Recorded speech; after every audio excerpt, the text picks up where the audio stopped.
Well, another day, another bit of Intel drama. Well, maybe towards a resolution of the drama. Anyway, we're gonna talk about it today. We're gonna say what Intel had to say. We're gonna kind of talk a little bit about what the microcode stuff is that they're mentioning for those that maybe don't know how that works. And then we're gonna talk about ways that you can sort of protect your CPU in the meantime while you're waiting for this fix to come out. And we're also gonna show you how one SI actually identified a lot of these problems all the way back in April.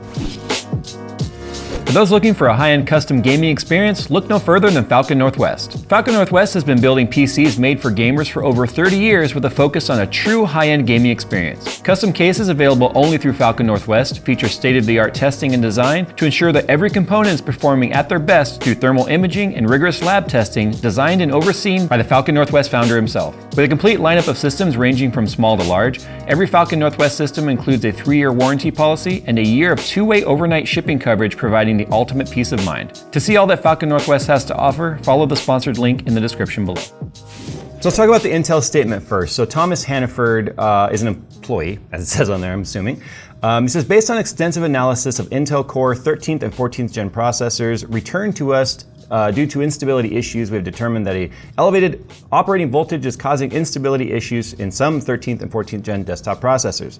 Our analysis of return processors confirms that the elevated operating voltage is stemming from a microcode algorithm resulting in incorrect voltage request to the processor. So let's talk about that for a second.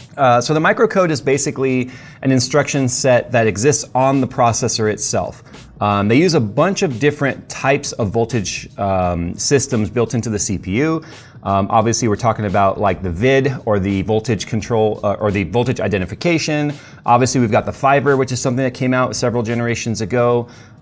There's power management firmware itself built into the CPU. There's the adaptive voltage scaling. There's so many things that take place when it comes to what is the workload, what are the temperatures, how long are we providing this workload, what type of instructions is the CPU currently responsible for computing right now, and then this algorithm determines what voltage it believes the CPU needs. Now the CPU voltage is a request, by the way. I don't know if a lot of people know this. It is a request. It is requesting the motherboard VRMs and voltage regulation system built into the motherboard to provide the power to the CPU. So where a lot of the finger pointing came when it comes to the whole microcode stuff or the voltage stuff regarding people realizing voltages were high, or the temperatures were too high, or why the hell is it pulling 350 watts instead of the 253 that an i9 was supposed to pull, or up to, 300 watts in some instances. And there's a lot of finger pointing where the motherboard manufacturers are going, well, you know what, the CPU asked for it.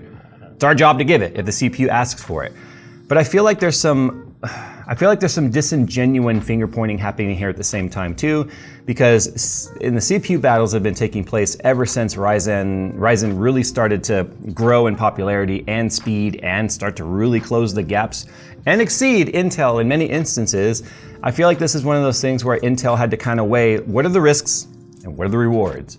And that risk is twofold. One, are we going to damage the CPUs that we're providing to our customers? And the customers being not just end users like gamers and stuff, but they're like server clients, they're system integrators, and I mean big system integrators like HP and Dell and these companies that are buying not thousands of CPUs, but tens of thousands, maybe even millions of CPUs, right? What is our end result with that? But also the risk, are we gonna lose the CPU war to AMD, which we've been laughing at for the last 15 plus years at being just antiquated, old, and can't really innovate. So I feel like they gambled with the risk being worth the reward to stay ahead on the charts and stuff. So anyway, that's about the microcode stuff. We'll talk about that in a second. We'll come back to it, but I'm going to go back to the statement here. Intel is delivering a microcode patch which will address the root cause of exposure to elevated voltages. We are continuing validation to ensure that scenarios of instability reported to Intel regarding its Core 13th and 14th gen desktop processors are addressed. Intel is currently targeting mid-August for a patch release to partners following full validation. Now, those patch release to partners obviously means they're board partners. The board partners like Asus, MSI, ASRock, Gigabyte, any other BioStar, whatever brands you can think of, it's their job to implement the fix through a BIOS, which will also hit the ME or the management engine and such for the CPU, which is then going to load the microcode. So BIOS on your motherboard is not only patching the motherboard, but also any CPU patches that are pertinent that are included with those BIOS fixes. So That's why they say they're getting it out to their partners. This isn't something you're going to be able to just go to like Intel's website and download a fix for. It has to be done through your board partner stuff. So now it's one of those, if it ain't broke, don't fix it type situations. I always say when it comes to BIOS, like a lot of people don't like the idea of the risk of having a bricked BIOS or a power outage or something while doing a BIOS flash. Fortunately, most motherboards do have BIOS flashback features these days. However, this is one of those it's broke, you should fix it type of scenarios, even if you haven't experienced any sort of weird crashing or such with your CPUs. It goes on to end with, Intel is committed to making this right with our customers, and we continue asking any customers currently experiencing instability issues on their core 13th and 14th gen processors to reach out to Intel customer support for further assistance. I saw another quote, I think it was in Tom's Hardware, that said that Intel is guaranteeing an RMA to anyone that is affected by this. Let me pause right there and say that's bullshit. Let me tell you why. I'm sure Steve at Gamers Nexus has received a ton of these emails, but I've received them as well, of people that have reached out to Intel with crashing instabilities and started the RMA process. And the moment that Intel notices that it's a tray processor, which means it's a tray pack, when SIs or system integrators like whether it be, I don't know, Alienware, Falcon Northwest's, Origin PC, whoever it may be, Digital Storm, they get these trays of CPUs. They don't come with boxes or any of that crap. And they have a specific serial number range and an identifier on them that says they're a box, not a box retail CPU, but a tray CPU. If you have one of those, if you bought an Intel system that was pre-configured, Intel's gonna tell you to pound sand and go back to your SI for warranty. However, I've also seen the train of emails saying for the SI to reach out directly to Intel. So these are customers stuck in the middle of an RMA hell, which is just one is saying go to the source, the other one's saying go to your retailer where you got it from.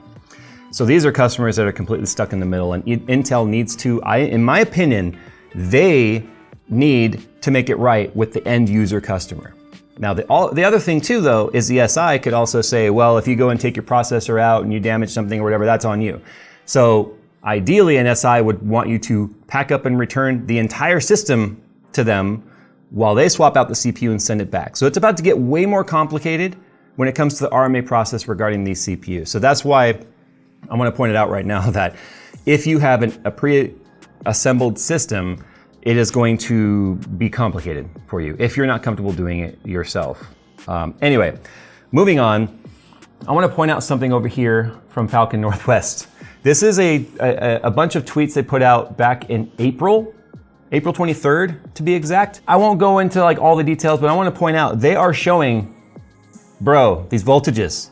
What the heck's going on, man? In fact, I was having correspondence with Falcon Northwest about what was going on with these crashes. And I was doing videos about all the Intel stuff that was going on and crashing and trying to figure out what the heck was happening. I've even done videos as far back as 12th gen saying these voltages are too high, these temperatures are too high. Here's how you go in and undervolt your CPU. And I'm not sure why 12th gen isn't necessarily affected by this, probably because 12th gen is also not pushing the clocks as high as 13th and 14th gen, and with those additional clocks come additional voltage that's necessary. But look, in this screenshot right here, you can see in the BIOS, it's at 1.518 volts. Now that may seem like a lot, and it is. It's well within Intel's quote unquote safe range, but what is not is the 1.643 volts that you can see right here on this same Asus BIOS. Again, this right here is requested by the CPU. In my opinion, it's Asus's job to not give it that voltage and say, bro, chill out. You're going a little too hard here. Set that a little too hard, man. That whole meme. Anyway, you can see right here, enforce all limits and Intel's failsafe is enabled. So enabling the Intel settings and telling the motherboard to no longer control the CPU, but let the CPU do its thing and run off of its requests, is at 1.643 volts. That is significantly too high. Now here's the thing regarding degradation. Here's another, see 1.474, this is getting better, but he was showing how the different settings here and the different BIOS versions and such are affecting the voltages, right? And I did see this one time while I was playing around with all the voltages and stuff on our systems, and I wasn't sitting there doing like real granular A/B testing to try and see what the differences were. I was just checking out different versions of BIOS to see, was the voltage actually changing? And I noticed some changes, but one time I did see over 1.6 volts, and I thought it was really odd, but then I immediately moved on to another BIOS, and then I didn't think about it again until I saw these tweets and having a back-end conversation with Falcon Northwest months ago, where I realized, wow, yeah, something's really off with the voltages here. One of the reasons why I think it could have taken so long for Intel to really respond to this is it takes time for one, the failures to occur, for those RMAs to make it back to, you know how many people actually don't bother RMAing? It's actually kind of crazy. There's a huge portion of failures out there that never make it back to the manufacturer. So if they don't get these bad CPUs back and have time to do the failure analysis on them, they can't find the common threads that say, here's what's wrong with them. So they're just now starting to identify the failures as being voltage related. Now here's the thing regarding degradation, as I started to say. You don't have to run that voltage for very long for it to damage the CPU. It could cause minor degradation at startup. It can happen that quickly. Now what happens is, it may not kill the CPU entirely. What tends to have to die in the CPU is some sort of voltage regulator, or I forget, I'm not a CPU engineer, but anyway, there's physical components obviously within the CPU, other than just the wafer itself or the silicon, that can die.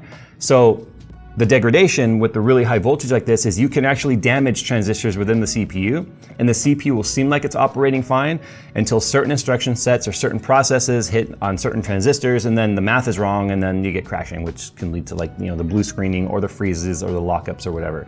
So anyway, the voltage, it may be booted and running, and you may not even be under load for this type of degradation to happen. And that's the slow degradation that takes place when voltages are too high. Now they also say that this microcode fix is not going to solve the problem for people's CPUs that are already crashing. So what I've seen, and I've gotten a lot of emails about, is people saying, hey, my CPU is unstable, I went in and I undervolted it and it's still unstable, and I even reduced the clocks and it's still unstable. Unfortunately, the damage is already done. So that's why no matter what you do, you're not getting stability back, because the damage has happened at a transistor level. So once that part of the CPU is damaged, it's kind of like probably a really bad analogy, but it's like a fragmented or a damaged sector in a hard drive. The data within that sector is corrupt, but everything else around it can still seem like it's operating fine. So the same thing can happen with a partially damaged CPU or a degraded CPU. So you might be able to go in there and reduce it all the way down to like 4 gigs and it would still crash, because you could have some actual full-on dead portions of the CPU. So that's why this microcode fix, if you're dealing with crashing right now, is not going to solve your problem. You could go in and undervolt your CPU right now, it's not going to fix your problem. I mean, you can't turn off the portion of the CPU that's bad, if that makes any sense. I don't know if anyone's gone in and played with like disabling core by core to see if you can identify the bad core, and then just remove it entirely. At that point, you've binned your own CPU. That might be I've had people reach out and say, Jay, I want to send you my bad CPU. I haven't accepted them because I'm like, what am I going to do with them? Maybe that's something I could do and just say, hey, can this 12-core CPU now operate as a 10-core CPU or something? I don't know. That might be interesting. But here's the other thing I want to point out right now. If you find yourself in the situation where you have a 13th or 14th gen, it's currently not crashing, and you're looking at this biting your nails going, how long is it going to be until mine crashes? Then it might be worthwhile to go in there. And this is where in my video I said going in and enabling the Intel failsafe stuff is probably the best move. This is when Falcon reached out to me and was like, yo, this could happen. So that's not necessarily a fix, because of the fact that if the problem is Intel itself and the Intel CPU's requests for voltage and the microcode being erroneous, that doesn't help your problem. It can make it worse. So this is where you would have to go in and manually actually set vid limits and vCore limits and play with load line calibration to make sure that it's not pumping in too much voltage. So maybe I should do a video about that. I have in the past, but typically enabling Intel failsafe stuff would work. Like the response to this also was by saying going in and limiting your CPU to 253 watts is not the fix, because it can still want to do 1.6 volts at 253 watts. There's three data points when it comes to power, right? So you have watts, amps, and volts, and all those things are related. So you can still have the amps and the volts go way too high, even though the wattage is low. So it doesn't necessarily fix the problem. That's why this is continuing to be widespread. But it just seems to be the norm these days. Well, we got 4090s that want to melt themselves to death. We had AMD CPUs that were literally exploding. Now we have Intel CPUs that are just dying a slow death. I feel like the Intel CPUs at this point pretty much look like this.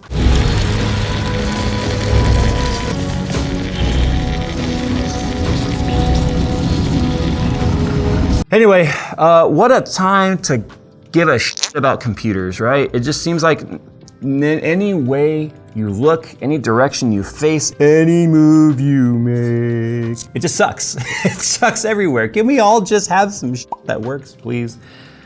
That's the latest. Mid-August, I'm a little concerned about the amount of time that is from when they've probably identified. I feel like they had this response ready to go. I feel like all of this, the pressure from like Wendell and Steve and Hardware Unbox and everyone else that's really been like pushing for this, I feel like that made them have to say something sooner. It's almost ironic because Steve's video went out saying I can no longer recommend Intel CPUs, and then the same day they're like, oh, here's our statement. I feel like it's a damage control statement, but clearly they're not ready to release the microcode. It goes through a lot of testing. The last thing they want to do is inject a new problem into the CPUs, which, to be honest, I'm not entirely convinced isn't going to happen, if you want to know the truth. But anyway, there we go. If you're using an Intel CPU, it might be time to like look into what people are saying about your particular board manufacturer and what kind of settings should be limited manually, just to force your CPU to not be able to request this kind of voltage. Seems to only be affecting, for the most part, like i7s and i9s, but it's still kind of a mystery to me as to why 12th gen is not a part of this, considering it's the same architecture. But all right, guys, thanks for watching. I wanted to get this information out there. When the microcode fixes come, we'll test them out and see how they're working for us. I have a feeling my desktop that I use for my work system here might be starting to become a part of this problem. And the reason why I say that is it's becoming more and more frequent when I come in and my system is frozen, just dead frozen. And it's running an EVGA motherboard. So I don't know, that one's gonna be confusing because I'm not sure EVGA is like actively like working on this right now, if you know what I'm saying. So, all right, thanks for watching. We'll see you in the next one.